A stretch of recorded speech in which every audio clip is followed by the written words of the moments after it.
Welcome back to the channel, my friends. Warhammer Man Studios, I'm Warhammer Man, and today we're talking about the new Kill Team Blood and Zeal. This video is sponsored by the Game Bunker. More on that later. Kill Team Blood and Zeal, how the latest expansion set changes the game. Kill Team Blood and Zeal will soon be upon us, and the workers and servitors of Volkus toil ceaselessly to prepare the great gun for its next barrage. Every colossal round is blessed thrice, and the components are transported, assembled, and loaded.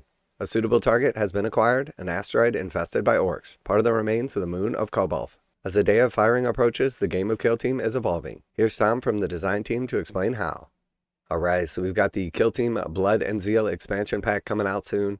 You're going to get 2 new kill teams, you're going to get the new book, a bunch of new missions, and then also a new card pack. And this looks like it's going to be a pretty big shakeup for the game of Kill Team. Blood and Zeal mission packs and card decks. Kill Team Blood and Zeal is the forthcoming expansion to the latest edition of Kill Team. And alongside 2 new factions, the Sanctifiers and the Goremongers, it comes with an exclusive deck of 32 cards divided into Zeal and Blood categories, which make up part of the Blood and Zeal mission pack. Okay, so here we can see the Zeal in blue and the Blood in red. The Zeal cards represent powers of protection, abilities, and guidance. The effects including healing, reducing the damage of attacks, and cheating death. The Blood cards represent aggression and bloodlust, with effects adding plus D3 damage, plus 1 movement, including charge, and double fight and shoot actions. Okay, so very cool. Definitely going to be changing the dynamic of the game. Players can draw cards from either deck, both in each category phase and whenever your opponent scores victory points. Play the cards when they specify, and in a moment of need, these divine powers can change the course of the game. At the end of the game, the player who played the most of each type of card also gains an additional victory point.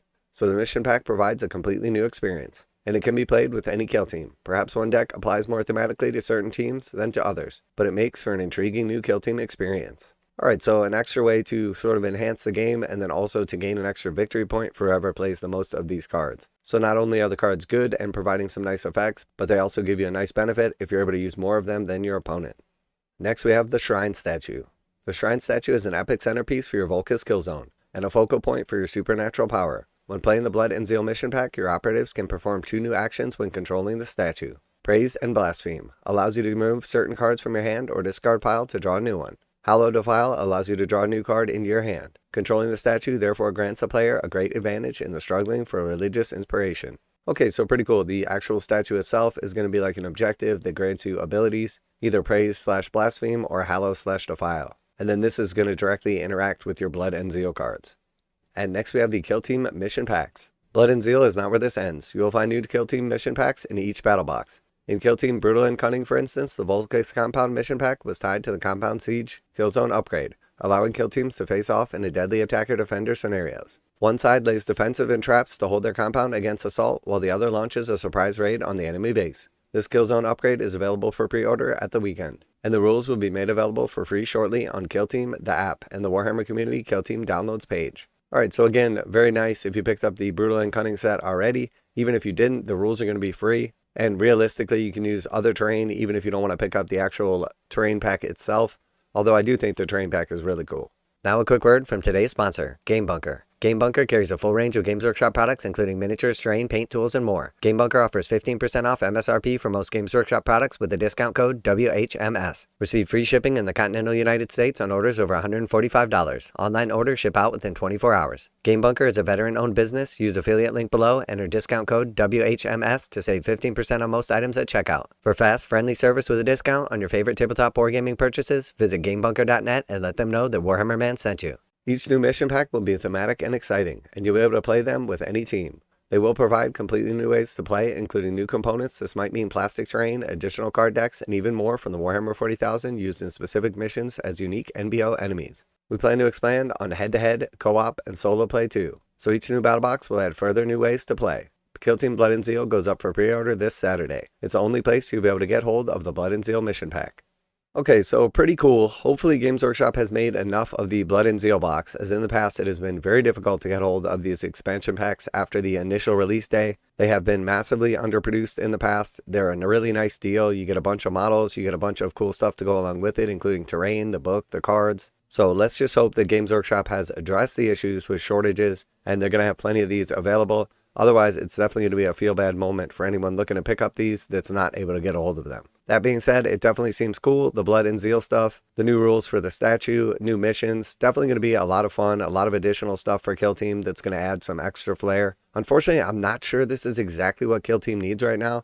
I think overall Kill Team is extremely complicated. It's very, very crunchy. I have found that I've had the most fun when playing just like the initial starter rules or like base gangs. Part of the issue with this is it is really a whole new game. It's not just like a sort of entry level into 40k and skirmish version. It is a completely different rule set. And as we've seen in not only casual games, but also like in the tournament circuit for Kill Team, it is not uncommon for a little skirmish game like this to take anywhere from 1 hour if you're playing the base rules, up to like 3 or 4 hours if you're newer to the game and you're using the full rule set. In my opinion, this is a massive mistake on Games Workshop's part. I think part of what people like about a skirmish game is that there's less models and the games are theoretically going to go a lot quicker.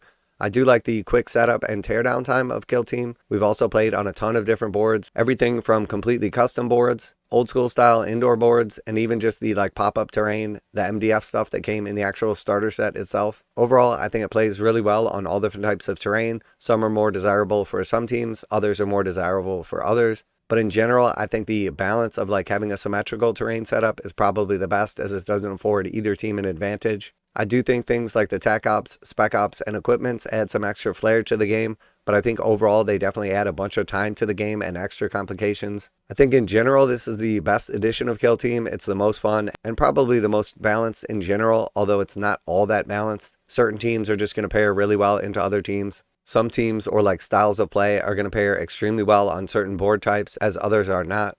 I think the game has been a ton of fun. We've had a ton of interest for it. I highly recommend that people pick up the cards, as the cards are definitely going to make the game a lot more fun, a lot easier, and a lot more enjoyable. But that being said, I don't love that Games Workshop is selling all the cards separately. Previously, the cards were like included in the expansion box sets. Now it's an extra like $35 that you have to pay for each Kill Team that you're going to use if you want to pick up the cards. And in the previous editions, my main complaints have been that the game had a lot of rules creep and a lot of rules bloat.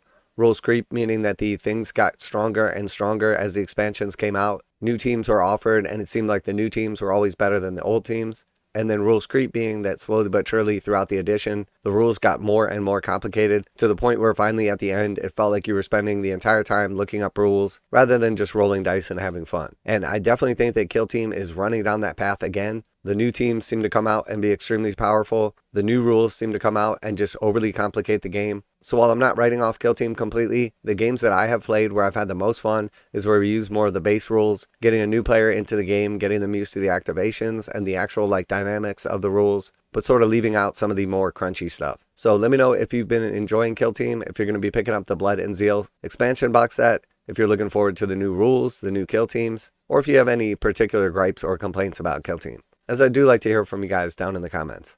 As always, special thanks to the Game Bunker for sponsoring the channel. Check out the link in the description to save 15% on most Games Workshop products with code WHMS at checkout. Warhammer Man Studios, I'm Warhammer Man, and I'm out of here.